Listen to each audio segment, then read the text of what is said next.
Let's talk about two women who've changed everything. For me, for culture, for history. Meghan Markle, Sussex, and Serena Williams. Individually, they're unstoppable. Together, unmatched. And my love for them didn't start with headlines. It started long before that. I fell in love with Meghan the minute she walked on screen in Suits. Rachel Zane wasn't just gorgeous and smart. She had this quiet strength that made you watch. But Meghan off screen? Even more powerful. She entered the royal family as a biracial American woman and shook the entire institution without even trying. She walked away from the crown, not defeated, free. Now she's building a brand, a legacy, and a life with real impact. And Serena, my love for her goes way back. Before her first Grand Slam, I've watched her grow, fight, win, year after year. But the moment that lives in my bones, Wimbledon, 2012. Serena vs. Radwanska. Her comeback. I was there, live, center court, watching her rise like a force of nature. Then again, at several US Open finals. The crowd, the energy, the power in every serve. No one commands the court like Serena. She's not just the greatest tennis player. She's a movement. And the two of them together, that's the kind of friendship that deserves a documentary. When Meghan was being dragged globally, Serena spoke up loud. When Serena played her final US Open match, Meghan was front row, cheering her on. It's loyalty, it's love, it's legacy. Black women showing up for each other in front of the whole world. I love Meghan for her grace under fire. I love Serena for rewriting the rules of power. And together, they remind me, you can be soft and strong, royal and real, world-class and wildly human. If you don't already love them, now you know why you should. Well said, and many thanks to that TikToker. Let's talk about Meghan Sussex and Serena Williams, not just besties, but a whole cultural power duo sent by the universe to remind everyone that excellence, grace and clapbacks can coexist beautifully. These two women didn't just change the game, they flipped the table, redesigned it, and served a 5-star legacy on top. Meghan walked into the royal family like, "Hi, I act, I advocate, and I wear pants. Deal with it." And the world said, "Yup, she's ours now." Meanwhile, Serena's been smashing tennis balls and glass ceilings since the rest of us were still trying to pronounce Wimbledon. Together, they're unmatched and unstoppable. Meghan brought emotional intelligence and humanitarian fire into Buckingham Palace, and somehow survived a media storm that would have sent most running for cover. Serena turned centre court into her kingdom and made sure the whole world knew you can be strong, black, emotional, powerful and fashionable all at once. And the best part? The public fell in love with them not because the headlines told us to, but because we saw it before the noise. We saw the strength, the authenticity, the humour, the friendship. Serena cheered Meghan through royal nonsense. Meghan supported Serena from the players' box like she was coaching the US Open. Their bond is real, their influence is permanent, and their haters, pressed, unseasoned, and irrelevant. So here's to Meghan and Serena, two queens, no crowns needed. Long may they slay. The public didn't need a palace to fall in love with Meghan Sussex. They were already head over heels the moment she strutted into Suits, as Rachel Zane, high heels clicking, brain blazing, and eyebrows sharper than Harvard law. One scene in and bam, America had a new legal crush, and she wasn't even holding a briefcase yet. Rachel Zane wasn't just a paralegal, she was a full-blown phenomenon. She had intelligence, ambition, and enough poise to make half the courtroom forget why they were even there. Meghan walked into that role like, "I came to slay, sip lattes, and make you rethink your career goals," and viewers were obsessed. And let's be real. Long before the tiaras, tabloids or royal drama, Meghan already had the public's heart. Not because of a title, but because of her talent, her screen presence, and the fact that she somehow made office wear look like red carpet couture. So when people say, she only became famous because of Harry, we laugh, loudly, legally, and in Rachel Zane font. The world knew Meghan before the monarchy did. Suits fans were already preparing wedding guest outfits by season 2. Let's be honest, Rachel Zane didn't walk into Pearson Spectre lit, she arrived.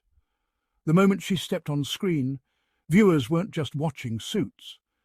They were religiously tuning in for the Rachel Zane Experience trademark. She wasn't just gorgeous, which, let's be real, she was, and she wasn't just smart, which, again, she absolutely was. She had that quiet strength that made you sit up straight and say, "Yes, counsellor, I'll redo my life." She didn't yell to be heard. She gave you a look, and suddenly your law degree burst into flames. Rachel Zane walked into rooms full of egos and million-dollar suits and somehow made all of them feel underqualified. She had grace under pressure, sharp comebacks in heels, and more ambition than Mike Ross had fake resumes. You could be mid-binge at 2 a.m., eyes glazed over, and the moment Rachel hit the screen you'd perk up like, let me go file some legal briefs just in case. And Meghan? Oh, she ate every single scene. Suits gave us courtroom drama, but Rachel Zane gave us character development, smart, style, and the occasional legal mic drop. All without raising her voice. That's not acting, that's straight-up sorcery. So, no, Meghan didn't become captivating when she married into royalty. She was the main event long before the crown even got a whiff of her brilliance. Meghan Sussex didn't just marry into the royal family. She walked in like the plot twist no one saw coming. A biracial, outspoken, successful American woman in a centuries-old British institution. That wasn't just history. That was HBO-level drama. She wasn't born into the crown. She stormed the palace with grace, grit, and a killer coat game. And after surviving more passive aggression than a group chat full of exes, Meghan said, actually, I'm good. And just like that, she walked away. Not defeated, but free. Not Meghan the Duchess, but Meghan the CEO of her own destiny. While the palace kept playing reruns of tradition, Meghan went off script and started building her own empire, media mogul, philanthropist, podcaster, mum, style icon, cultural resetter, all without needing anyone's royal approval. She left the monarchy and leveled up like, I'm not stepping down, I'm stepping out, and into a multi-million-dollar brand deal with Netflix. Thanks! And let's be honest, Meghan didn't lose the crown, she upgraded. Gold-plated titles are cute, but freedom, purpose, and global impact, now that's real royalty. Serena Williams didn't become loved. She's been beloved since the beads and backhands. The public's love affair with Serena started long before her first Grand Slam. We watched her grow from a fierce young phenom into the undisputed queen of the court. With every win, every comeback, and every, did she just ace that at 120 miles per hour moment? But if there's one crowning, jaw-dropping, history-book-clutching moment that had the world on its feet, screaming like it was the Super Bowl, it was Wimbledon 2012. After battling injuries, criticism, and about 20 years' worth of nonsense from sports media, Serena walked back onto that court like, hi, I'm the storm, and also the calm after it. And then? She rose like a force of nature. One serve at a time, she turned centre court into a one-woman show. The grass didn't just shake, it respected her. The racket wasn't just swinging, it was testifying. By the time she lifted that trophy, it wasn't just a comeback, it was a statement. I never left. You all just needed reminding. Serena didn't just win Wimbledon 2012. She reclaimed her throne, rewrote the narrative, and reminded the world that greatness doesn't apologize. It serves. Now, this is a friendship that belongs in the Smithsonian. Meghan Sussex and Serena Williams? That's not just brunch plans and text chains, that's loyalty, legacy and luxury in motion. Honestly, Netflix should stop messing around and give us a full-on docuseries called When Icons Link Up.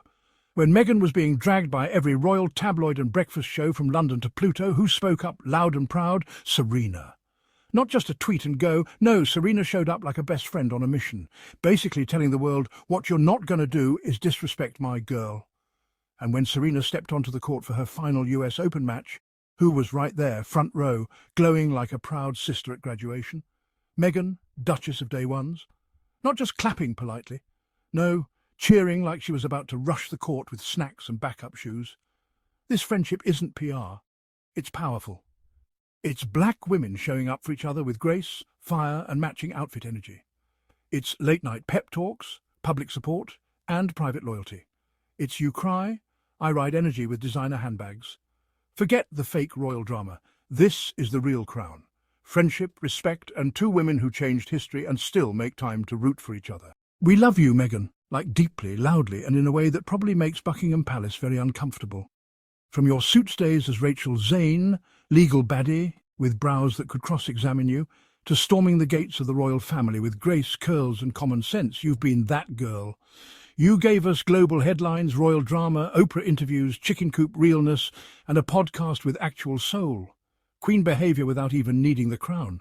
The UK media could be spinning like laundry on high heat, but the truth stays pressed. Meghan is love, Meghan is light, Meghan is booked, busy and unbothered. So here we are, waving our metaphorical flags and honestly our literal Netflix subscriptions, screaming into the void. We love you, Meghan. Now go collect another check and live your best freedom life. Thank you all for watching. It's your host, Tyler. Love you all. Goodbye.